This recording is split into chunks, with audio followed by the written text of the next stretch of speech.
Hello வணக்கம். இது next in academy. இப்போ நம்ம என்ன வீடியோ பார்க்க போறோம்னா, டிஎன்பிஎஸ்சி சிலபஸ்ல வர்ற பாலிட்டியில் இருக்க ஒரு இம்பார்ட்டன்ட் டாபிக் பார்க்க போறோம். இது வந்து டிபிஎஸ்பி என அழைக்கப்படுகிற அரசு நெறிமுறை கோட்பாடுகள். இது வந்து எந்த பகுதியில் வருதுன்னா பகுதி 4, விதி வந்து 36லேருந்து 51 வரைக்கும் கவர் ஆகுது.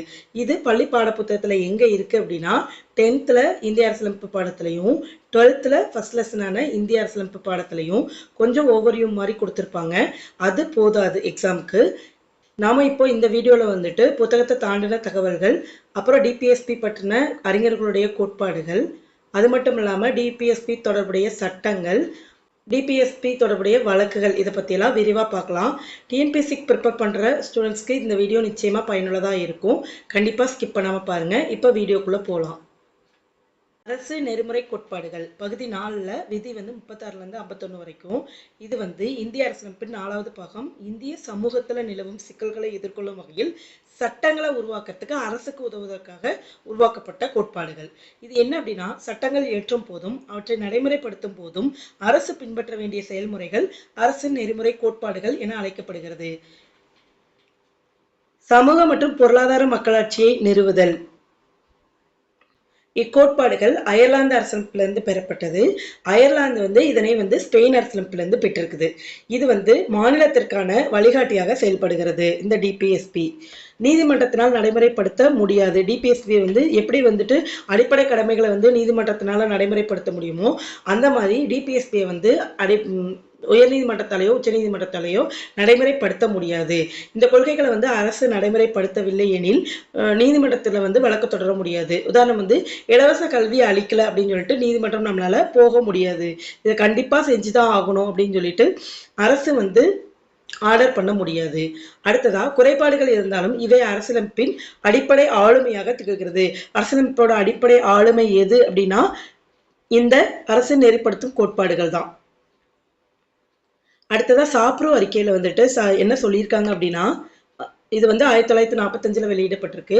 1945ஆம் ஆண்டு சாப்ரோ என்பவர் வெளியிட்ட அறிக்கையில வந்துட்டு அடிப்படை உரிமைகள் வந்து 2 பிரிவா இருந்திருக்கு.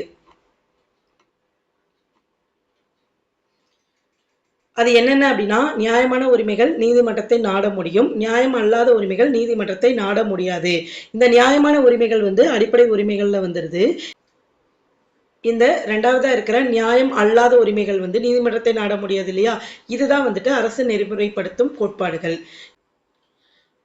இது வந்து விதி 36 டிபிஎஸ்பி அப்படிங்கிற சொற்பொருள் விளக்கம். 36ல என்ன சொல்லியிருக்காங்க அப்படின்னா, டிபிஎஸ்பினா என்ன அப்படிங்கிற எக்ஸ்பிளனேஷன் இருக்கு. அடுத்ததான் விதி 37ல வந்துட்டு டிபிஎஸ்பி வந்து நீதிமன்ற விசாரணைக்கு உட்பட்டது கிடையாது அப்படின்னு சொல்லி குறிப்பிட்டிருக்காங்க. அடுத்ததா, டாக்டர் B.R. அம்பேத்கர் அவர்களோட கூற்று. அவர் வந்து என்ன சொல்லியிருக்காரு இந்த டிபிஎஸ்பி பத்தி அப்படிங்கிறத பார்க்கலாம். அரசுக்கு வழிகாட்டும் நெறிமுறை கோட்பாடுகளுக்கு பெரும் மதிப்பு உண்டு. ஏனெனில் பொருளாதார ஜனநாயகம் என்பது இந்திய குடிமையின் இலக்காகும். இவை அரசியல் ஜனநாயகத்திலிருந்து முற்றிலும் வேறுபட்டவை அப்படின்னு சொல்லி குறிப்பிட்டிருக்காரு. இவை இந்திய அரசியலமைப்பின் ஒரு அறிவுறுத்தும் பகுதி என சொல்லியிருக்காரு. 1935ஆம் ஆண்டு இந்திய அரசு சட்டத்தில் ஆங்கில அரசாங்கம் கவர்னர் ஜெனரல்களுக்கு சில அறிவுரைகளை வழங்கியிருக்கு. 1935ஆம் ஆண்டு இந்திய அரசு சட்டம் இயற்றப்பட்டது இல்லையா, அதுல வந்து கவர்னர் ஜெனரலுக்கு இங்கிலீஷ் கவர்மெண்ட் வந்து சில அறிவுரைகளை வழங்கியிருக்கு. அது போல இந்திய அரசியலமைப்புல அரசுக்கு வழிகாட்டும் நெறிமுறை கோட்பாடுகள் அமைஞ்சிருக்கு அப்படின்னு சொல்லி குறிப்பிட்டது டாக்டர் B.R. அம்பேத்கர். அடுத்ததான், அரசு நெறிமுறை கோட்பாடுகளின் வகைகளை பத்தி பார்க்கலாம். அரசியலமைப்பு அரசு நெறிமுறை கோட்பாட்டை வகைப்படுத்தவில்லை. எனினும் கருத்துக்கள் மற்றும் முறைகளை அடிப்படையாக கொண்டு இதை வந்து 3 வகையா பிரிக்கலாம்.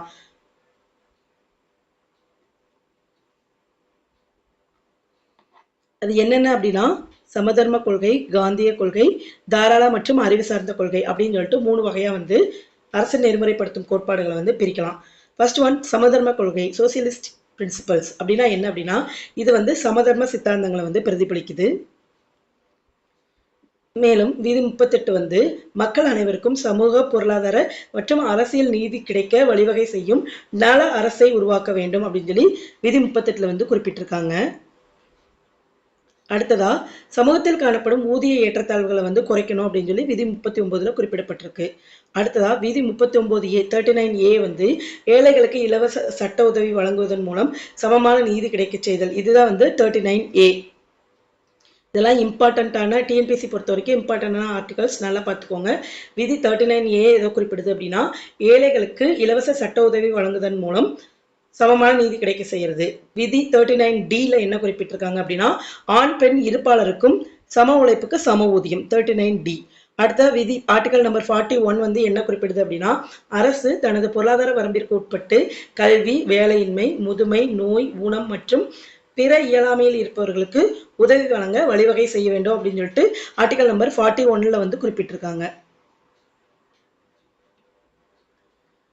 அடுத்ததா விதி ஆர்டிகல் நம்பர் 42 என்ன குறிப்பிடுது அப்படின்னா, நியாயமான மனிதாபிமான பணிச்சூழல் மற்றும் மகப்பேறு உதவிகள் வழங்கப்பட வேண்டும் அப்படின்னு சொல்லிட்டு ஆர்டிகல் நம்பர் 42ல குறிப்பிட்டிருக்காங்க. அடுத்ததா ஆர்டிகல் நம்பர் 43 பணியாளர்களுக்கு வாழ்வாதார ஊதியம், ஓய்வூதியம் மற்றும் சமூக கலாச்சார வாய்ப்புகள் வழங்க வேண்டும், குடிசை தொழில்களை ஊக்குவிக்கப்பட வேண்டும் அப்படின்னு சொல்லிட்டு ஆர்டிகல் நம்பர் 43ல குறிப்பிடப்பட்டிருக்கு. அடுத்ததா ஆர்டிகல் நம்பர் 43A. இதுல என்ன குறிப்பிட்டிருக்காங்க அப்படின்னா, தொழிற்சாலை நிர்வாகத்தில் தொழிலாளர்கள் பங்கெடுக்க வேண்டும், நிர்வாகத்தில் பணியாளர்கள் பங்கு பெற நடவடிக்கைகள் வந்துட்டு யார் எடுக்கணும் அப்படின்னா அரசு எடுக்கணும்னு சொல்லி குறிப்பிடப்பட்டிருக்கு. அடுத்தது ஆர்டிகல் நம்பர் 47 மக்களின் ஊட்டச்சத்து மற்றும் வாழ்க்கை தரத்தை உயர்த்துதல், பொதுநலன்களை மேம்படுத்துதல், மது ஒழிப்பு, இதெல்லாமே வந்துட்டு ஆர்டிகல் நம்பர் 47ல குறிப்பிடப்பட்டிருக்கு. அடுத்ததா இந்த டிபிஎஸ்பி தொடர்புடைய சட்டங்கள் பத்தி பார்க்கலாம். National legal service authorities act, NALSA, இது எப்போ வந்து ஏற்றப்பட்டிருக்கு அப்படின்னா 1987ல ஏற்றப்பட்டிருக்கு. அடுத்ததா இலவச சட்ட சேவை மையம் 1987ல தொடங்கப்பட்டிருக்கு. தேசிய பாதுகாப்பு சட்டம் 1980. அடுத்ததா சம ஊதிய சட்டம் 1976. அடுத்ததா தேசிய சமூக உதவி திட்டம் வந்துட்டு 1995. அடுத்ததா மகப்பேறு நலச்சட்டம் வந்து 1961. அடுத்ததா காந்திய கோட்பாடுகள். டிபிஎஸ்பியில் வர காந்திய கோட்பாடுகளை பற்றி பார்க்கலாம். காந்திய கோட்பாடுகளை எழுதியவர் யார் அப்படின்னா சர்மா நாராயணன். இது வந்து விதி ஆர்டிகல் நம்பர் 40 எதை குறிப்பிடுதுன்னா, கிராம ஊராட்சிகளை அமைக்கணும் அப்படின்னு சொல்லி குறிப்பிடுது ஆர்டிகல் நம்பர் 40. அடுத்ததா ஆர்டிகல் நம்பர் 43 என்ன குறிப்பிடுது அப்படின்னா, கிராமங்களில் குடிசை தொழில்களை மேம்படுத்துதல். எப்படி அதை மேம்படுத்தணும் அப்படின்னா, தனிநபர் அல்லது கூட்டுறவு முறையில் மேம்படுத்தலாம் அப்படின்னு சொல்லி குறிப்பிடுது. அடுத்ததான் ஆர்டிகல் நம்பர் 43B. இது என்ன குறிப்பிடுது அப்படின்னா, கூட்டுறவு சங்கங்களின் மேலாண்மையை ஊக்குவித்தல். அடுத்ததான் ஆர்டிகல் நம்பர் 46. இது எதை குறிப்பிடுதுன்னா, எஸ்சி எஸ்டி மற்றும் நலிந்த பிரிவினரின் கல்வி மற்றும் பொருளாதார உரிமைகளை பாதுகாக்கிறது ஆர்டிகல் நம்பர் 46ல வருது. அடுத்த ஆர்டிகல் நம்பர் 47 உடல் ஆரோக்கியத்திற்கு தீங்கு விளைவிக்கும் மது மற்றும் போதைப் பொருட்களை விற்கிறதுக்கு வந்து தடை செய்யறதை பத்தி குறிப்பிடுறது வந்து ஆர்டிகல் நம்பர் 47. அடுத்த ஆர்டிகல் நம்பர் 48. இது வந்து எதை பத்தி குறிப்பிடுதுன்னா, பசுவதையை தடுத்தல் மற்றும் கால்நடைகளின் நலனை பாதுகாத்தலை பத்தி குறிப்பிடுது ஆர்டிகல் நம்பர் 48. அடுத்ததா இப்ப என்ன பார்க்க போறோம் அப்படின்னா, தாராள மற்றும் அறிவுசார் கொள்கைகளை பத்தி பார்க்கலாம். ஆர்டிகல் நம்பர் 44 எதை பத்தி குறிப்பிடுதுன்னா, நாடு முழுவதும் பொது சிவில் சட்டத்தை கொண்டு வரதை பத்தி குறிப்பிடுது. அடுத்தது ஆர்டிகல் நம்பர் 45 நம்ம ஸ்கூல் புக்ல படிச்சிருப்போம் நிறைய டைம். 6 வயது வரையுள்ள குழந்தைகளுக்கு கல்வி மற்றும் பராமரிப்பு வழங்குதல் பத்தி குறிப்பிடுது. அடுத்ததான் ஆர்டிகல் நம்பர் 48 எதை பத்தி குறிப்பிடுதுன்னா, விவசாயம் மற்றும் கால்நடை அமைப்புகளை நவீனப்படுத்துதல் பத்தி குறிப்பிடுது. ஆர்டிகல் நம்பர் 48 வந்துட்டு சுற்றுச்சூழல் மேம்பாடு, காடுகள் மற்றும் வனவிலங்குகள் பாதுகாத்தல் பத்தி குறிப்பிடுது. அடுத்தது ஆர்டிகல் நம்பர் 49 தேசிய முக்கியத்துவம் வாய்ந்த சின்னங்கள் மற்றும் வரலாற்று இடங்களை பாதுகாத்தல் பத்தி குறிப்பிடுது. விதி 50 எதை சொல்லுது அப்படின்னா, நிர்வாகத்துல வந்து நீதித்துறை வந்து பிரித்தல் அப்படிங்கிறது வந்துட்டு விதி 50. ஃபார் எக்ஸாம்பிள் ஷார்ட்கட்டா ஞாபகம் வச்சுக்கலாம்னா, 100 வந்து 2 டிவைட் பண்ணோம்னா 50-50 ஆயிரும். அதான் நிர்வாகத்துல இருந்து நீதித்துறையை பிரிச்சோம்னா அது வந்து ஆர்டிகல் நம்பர் 50. அடுத்து ஆர்டிகல் நம்பர் 51 வந்து சர்வதேச அமைதி மற்றும் பாதுகாப்பை மேம்படுத்துதல்.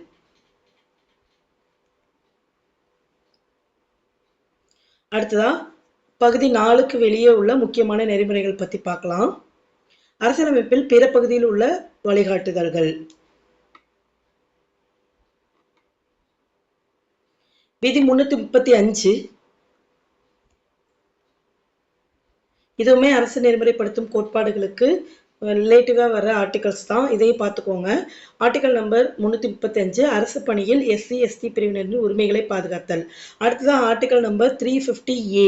இது எதை பற்றி சொல்லுது அப்படின்னா, ஆரம்ப கல்வியை தாய்மொழியில் கற்பதற்கான வசதிகளை செஞ்சு கொடுக்கணும் அப்படின்னு சொல்லி ஒரு வழிகாட்டுதலை குறிப்பிடுது. அடுத்ததான் விதி 351 இந்தி மொழியை பரப்பி அதனை வளர்ப்பது பற்றி குறிப்பிடுவது வந்து ஆர்டிகல் நம்பர் 351. அடுத்ததா அரசு நெறிமுறை கோட்பாடுகள் தொடர்பான வழக்குகள் பத்தி பார்க்கலாம். இந்த அரசு நெறிமுறைப்படுத்தும் கோட்பாடுகள் தொடர்பான வழக்குகள் ரொம்ப ரொம்ப இம்பார்ட்டன்ட், கண்டிப்பா பார்த்து வச்சுக்கோங்க. ஃபர்ஸ்ட் கேஸ் வந்து செண்பகம் துரைராஜன் கேஸ். இது வந்து 1951ல. இது என்ன சொல்லியிருக்காங்க அப்படின்னா, அடிப்படை உரிமைகளுக்கும் அரசின் நெறிமுறை கொள்கைகளுக்கும் இடையே முரண்பாடு தோன்றும் போது அடிப்படை உரிமைகள் தான் மேலோங்கி நிற்கும் அப்படின்னு சொல்லி குறிப்பிடப்பட்டிருக்கு. அடுத்ததா பிரிட்டிஷ் ஆட்சியில் சென்னை மாகாணத்தில் அமல்படுத்தப்பட்ட வகுப்புவாரி இடஒதுக்கீடு கொள்கை சுதந்திர இந்திய குடியரசில் செல்லாது அப்படின்னு சொல்லிட்டு எந்த கேஸ்ல சொல்லியிருக்காங்க அப்படின்னா, செண்பகம் துரைராஜன் கேஸ் 1951. அடுத்த கேஸ் வந்து கோலக்நாத் கேஸ். இது வந்து 1967. இதுல என்ன சொல்லியிருக்காங்க அப்படின்னா, டிபிஎஸ்பியை நடைமுறைப்படுத்துவதற்கு அடிப்படை உரிமைகளை நாடாளுமன்றத்தால் திருத்த முடியாது அப்படின்னு சொல்லி குறிப்பிட்டிருக்காங்க. அந்த அரசு நெறிமுறைப்படுத்தும் கோட்பாடுகளை நடைமுறைப்படுத்துறதுக்காக நம்ம அடிப்படை உரிமைகள்ல எந்த மாற்றத்தை கொண்டு வர முடியாது, நாடாளுமன்றத்தால கூட திருத்த முடியாது அப்படின்னு சொல்லிட்டு கோலக்நாத் கேஸ்ல சொல்லியிருக்காங்க 1967. அடுத்ததா ஜெகநாத் கேஸ் 1972. இதுல என்ன சொல்லியிருக்காங்கன்னா, உச்ச வரம்பிற்கு மிகையான வேளாண் நிலங்களை கையகப்படுத்தி நிலமற்றவர்களுக்கு வழங்குவது முறையானது அப்படின்னு சொல்லிட்டு ஜெகநாத் கேஸ்ல வந்து சொல்லியிருக்காங்க 1972. அடுத்ததா கேசவானந்த பாரதி வழக்கு 1973. இதுல என்ன சொல்லியிருக்காங்க அப்படின்னா, அடிப்படை கடமைகள் மற்றும் டிபிஎஸ்பி ஒன்றை ஒன்று பூர்த்தி செய்ய துணை புரிகிறது அப்படின்னு குறிப்பிடப்பட்ட கேஸ் எது அப்படின்னா, கேசவானந்த பாரதி வழக்கு 1973. அடுத்ததா நெறிமுறைகளின் அடிப்படை நோக்கம் இந்திய அரசியலமைப்பு மக்கள் நல அரசு என்ற கருத்து படிவத்தை கொண்டிருக்க வேண்டும் அப்படின்னு சொல்லி எந்த கேஸ்ல சொல்லியிருக்காங்க அப்படின்னா, கேசவானந்த பாரதி வழக்கு 1973. அடுத்ததா மினர்வா மில்ஸ் கேஸ்ல என்ன சொல்லியிருக்காங்க அப்படின்னா, அரசு நெறிமுறை கோட்பாடுகளும் அடிப்படை உரிமைகளும் சம முக்கியத்துவம் உடையன அப்படின்னு சொல்லிட்டு 1980ல மினர்வா மில்ஸ் கேஸ்ல குறிப்பிட்டிருக்காங்க. அடுத்ததா எஸ்பி குப்தா வழக்கு 1982. இதுல என்ன சொல்லியிருக்காங்க அப்படின்னா, நீதித்துறை சுதந்திரம் இந்திய அரசியலமைப்பின் அடிப்படை அமைப்பு அப்படின்னு சொல்லி குறிப்பிடப்பட்டது எஸ்பி குப்தா வழக்கு. இதுல வந்து நீதித்துறையோட சுதந்திரத்தை பத்தி சொல்லியிருக்காங்க. அடுத்ததா மோகினி ஜெயின் வழக்கு. இதுல என்ன சொல்லியிருக்காங்க அப்படின்னா, ஒவ்வொரு குடிமகனுக்கும் கல்விக்கான உரிமை உண்டு அப்படின்னு சொல்லிட்டு 1992ல சொல்லியிருக்காங்க மோகினி ஜெயின் வழக்குல. அடுத்ததா அரசியலமைப்பு திருத்தம் மூலம் சேர்க்கப்பட்ட நெறிமுறை கோட்பாடுகள். இந்த அரசியலமைப்பு திருத்தம் மூலமா என்னென்ன கோட்பாடுகள் வந்து சேர்க்கப்பட்டிருக்கு அப்படிங்கிறத பார்க்கலாம். 42வது சட்ட திருத்தம் 1976. இதை வந்து குட்டி அரசியலமைப்பு கூட நம்ம படிச்சிருப்போம். இதுல என்னென்ன திருத்தம் வந்து கொண்டு வந்தாங்க அப்படிங்கிறத பார்க்கலாம். விதி 39F. இது வந்து எதை பத்தி குறிப்பிடுது அப்படின்னா, குழந்தைகளின் மேம்பாட்டிற்கான வாய்ப்புகளை உருவாக்கி கொடுக்கணும். அடுத்ததா விதி 39A. இது எதை பத்தி சொல்லுது அப்படின்னா, ஏழைகளுக்கு இலவச சட்ட உதவி வழங்குவதன் மூலம் சமமான நீதி கிடைக்க செய்தல். அடுத்ததா விதி 43A. இது எதை பத்தி சொல்லுது அப்படின்னா, தொழிற்சாலை நிர்வாகத்தில் தொழிலாளர்கள் பங்கெடுக்க வேண்டும். அடுத்ததா விதி 48A. இது எதை பத்தி குறிப்பிடுதுன்னா, சுற்றுச்சூழல் மேம்பாடு, காடுகள் மற்றும் வனவிலங்குகளை பாதுகாக்கணும். இந்த ஆர்டிகல்ஸ் எல்லாம் ரொம்ப முக்கியம். இது வந்து 1976 குட்டி அரசியலமைப்பின் மூலமா கொண்டு வரப்பட்ட ஆர்டிகல்ஸ். அடுத்ததா 86வது சட்ட திருத்தம் 2002. இது ஆர்டிகல் நம்பர் 45 நம்மளுக்கு தெரியும். ஆர்டிகல் நம்பர் 45ஓட உள்ளடக்கம் மாற்றப்பட்டு ஆரம்ப கல்வி அடிப்படை உரிமை ஆக்கப்பட்டது. அடுத்து வந்துட்டு விதி 21A வந்து புதுசா சேர்க்கப்பட்டிருக்கு இந்த 2002 86வது சட்ட திருத்தத்துல. இதுல என்ன அப்படின்னா, 6 முதல் 14 வயது வரையில் உள்ள குழந்தைகளுக்கு இலவச கட்டாய கல்வி வழங்கப்பட வேண்டும் அப்படின்னு சொல்லி குறிப்பிடப்பட்டிருக்கு. அடுத்ததா 97வது சட்ட திருத்தம். இது எப்ப அப்படின்னா 2011ல. இதுல என்ன சொல்லியிருக்காங்க அப்படின்னா, விதி 43B என்ன சொல்லுது அப்படின்னா, கூட்டுறவு சங்கங்களின் தொழில்முறை மேலாண்மையை ஊக்குவித்தல் அப்படின்னு சொல்லியிருக்காங்க. இது வந்து எப்ப செயல்படுத்தப்பட்டுச்சு அப்படின்னா, ஜனவரி 2015ல. அடுத்ததா அடிப்படை உரிமைகளுக்கும் அரசு நெறிமுறை கோட்பாடுகளுக்கும் இடையில இருக்க டிஃபரன்ஸ் பத்தி சொல்லியிருக்காங்க. இதுல பாயிண்ட் நம்பர் 1 எல்லாமே வந்துட்டு அடிப்படை உரிமைகள், பாயிண்ட் நம்பர் 2 வந்துட்டு அரசு நெறிமுறை கோட்பாடுகள். இதுக்கும் ரெண்டுக்கும் இருக்கிற டிஃபரன்ஸ் பத்தி பார்க்கலாம். இதோட அடிப்படை உரிமைகளோட நோக்கம் என்ன அப்படின்னா, நாட்டில் அரசியல் மக்களாட்சியை நிறுவுதல். அரசு நெறிமுறைப்படுத்தும் கோட்பாடுகளோட நோக்கம் என்ன அப்படின்னா, நாட்டில் சமூக மற்றும் பொருளாதார மக்களாட்சி நிறுவுதல். அடுத்ததா அடிப்படை உரிமைகளோட நோக்கம் சட்ட அங்கீகாரம் உடையது. அரசு நெறிமுறைப்படுத்தும் கோட்பாடுகளோட நோக்கம் என்ன அப்படின்னா, நீதி மற்றும் அரசியல் அங்கீகாரம் உடையது. அடுத்ததா அடிப்படை உரிமைகள் எதை பத்தி குறிப்பிடுதுன்னா, தனிநபர் நல மேம்பாட்டை போற்றுகிறது. டிபிஎஸ்பி வந்து சமுதாய நல மேம்பாட்டை வந்து போற்றுகிறது. அடுத்ததா அடிப்படை உரிமைகள் வந்து எதிர்மறைத்தன்மை கொண்டவை, டிபிஎஸ்பி வந்து நேர்மறைத்தன்மை கொண்டவை. அடிப்படை உரிமைகள் வந்துட்டு நீதிமன்றம் வாயிலாக தீர்வு காணக்கூடியவை. டிபிஎஸ்பி வந்து நீதிமன்றம் வாயிலாக தீர்வு காண இயலாது. அடுத்ததா அடிப்படை உரிமைகள் வந்துட்டு தன்னிச்சையா செயல்படக்கூடியது. இவற்றை செயல்படுத்த எந்தவித சட்டமும் நம்மளுக்கு தேவையில்லை. அது வந்து தன்னிச்சையா செயல்படக்கூடியது. டிபிஎஸ்பி வந்து தன்னிச்சையாக செயல்படாது.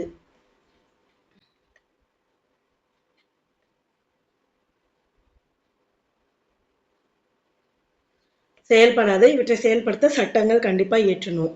அடுத்ததா அடிப்படை உரிமைக்கு எதிராக சட்டம் இயற்றப்பட்டால் அவற்றை நீதிமன்றம் வந்து நீதி புனராய்வு செய்யும். அதே வந்து நெறிமுறை கோட்பாட்டுக்கு எதிராக சட்டம் இயற்றப்பட்டால் அவற்றை நீதி புனராய்வு செய்ய முடியாது. எனினும் சட்டத்தின் விளைவுகளை பொறுத்து அதன் தன்மையை உறுதி செய்கிறது. அடுத்ததா ஃபண்டமெண்டல் ரைட்ஸ் வந்து இயற்கையான உரிமைகள். டிபிஎஸ்பி வந்துட்டு மனித உரிமைகளை பாதுகாக்க வழிவகுக்கிறது. அடுத்ததா ஃபண்டமெண்டல் ரைட்ஸ் அடிப்படை உரிமைகளை வந்து அரசினால நீக்கவோ சுருக்கவோ முடியாது.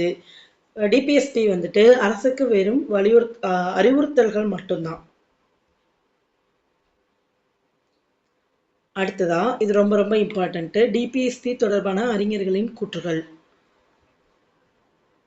அரசியலமைப்பின் நாவல் அம்சங்கள் அல்லது புதுமையான சிறப்பம்சம் என குறிப்பிட்டவர் வந்துட்டு டாக்டர் அம்பேத்கர். அரசு நெறிமுறை கோட்பாடுகளும் அடிப்படை உரிமைகளும் ரெண்டுமே வந்துட்டு அரசியலமைப்பின் மனசாட்சி என குறிப்பிட்டவர் யாரு அப்படின்னா கிரான்வில் ஆஸ்டின். அடுத்ததா நெறிமுறை கோட்பாடுகள் அரசியலமைப்புக்கு வாழ்க்கை தரும் ஒன்று என குறிப்பிட்டவர் எல்.எம். சிங்வி. அனைத்து அரசு நெறிமுறை கோட்பாடுகளும் செயல்பட்டிருந்தால் நமது நாடு பூமியின் சொர்க்கமாக மாறியிருக்கும் என குறிப்பிட்டவர் எம்.சி. சுக்லா.